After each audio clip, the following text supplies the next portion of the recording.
Family, what's good with you? Okay, so I am in the studio. Got to wrap it up here. I only have like about 20 minutes, but I was just testing out some stuff, trying to see with this new studio setup how it do what it do. I hate this full headset. My preference is the OG, like the little white strips, the little white string or whatever. I don't know.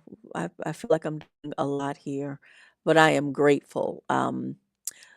We just had, well, I guess Mercury is still in retrograde, and that's normally like a time for like cray cray and fear and all of that. We had a eclipse and just all these different things. And a lot of times they try to make you afraid of the astrological wonders that that we inhabit. But fortunately, I have had a series of like wins, like just kind of winning all this week, and it's been really it has felt very good to my nervous system. It has felt amazing to my nervous system, like seeing all these different things come through. And so I'm like, yes. So I know that I am en route. I'm always convinced that I'm doing the right thing. I have been courageous for way too long. I've been faith filled for way too long, doing all of the things and trusting that in due season, everything works out. While everything is working out, I'm grateful for, I think there are three women that you see in the background: Audre Lorde, poet and prophet; Lorraine Hansberry, smoking a cigarette; and Nina Simone. Black women here during Melanated March and Women's History Month. I rate and celebrate them, and I pray that you are not somewhere stressing out about any of the things that are happening. Yes, there's a lot that's going on, but there's always a lot that's going on. As a matter of fact, in Audre Lorde's in the collection, her essays and her prose, Sister Outsider, there's one of the essays or one of the speeches that she talks about having this pending sense of doom. Now, she wrote this, I believe, in 1976. Think about that. 1976, she's writing about the quote, constant fear of this pending doom. And she's talking about nuclear war. And she's talking about children being strung out in the hallways of their schools, like strung out on the junk.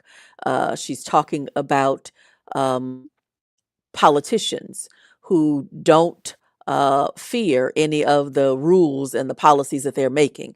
It don't impact them. They still eat good every night. They got tax shelters. They have multiple homes. They have multiple cars. A lot of the stuff that many of us like that we fear, they don't fear it. It doesn't impact them, and yet somehow we have ceded control of our lives and our well-being to them.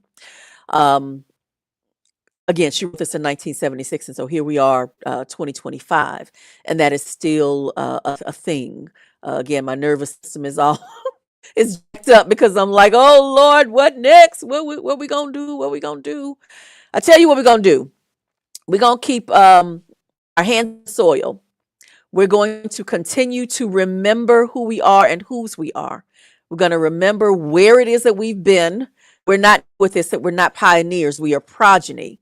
And there are historical annals, there are poems, there are essays and speeches, there are books, there are witnesses. There are the stories just even in, with our families. We got proof and we got evidence that everything will indeed be all right.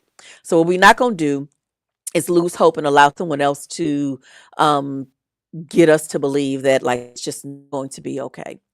So I just wanted to come on here. I don't know why I can't help but just like I mean to go loud. I am hoping I didn't loud all amplified, but I was feeling all amped.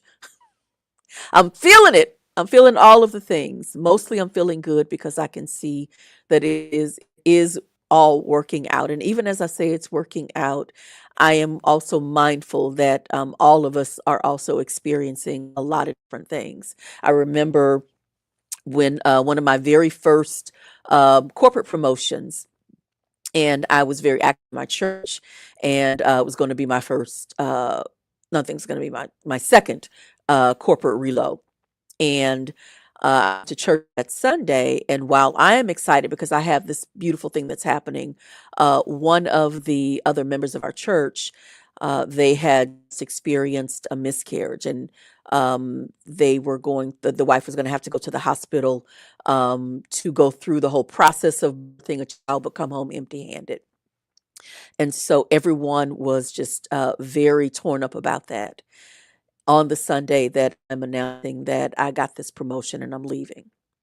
And I remember being very unsettled about how can I celebrate when others are grieving. And then I realized that I had this pattern of making sure that if somebody else is not okay, let me just go ahead and think my my experiences. Let me sink where I am, shrink because they're not doing well. I don't think that's a good way to do community. I think that a great way to do community is to just be balanced in how we show up and how we be present and be mindful that, sooner or later, everyone's bill comes due. Sooner or later, there is fruit. We get the harvest season. We get the rest season. But all in all, we're in this together. So let's be loving. Let's be kind. Let's just do all that we need to do.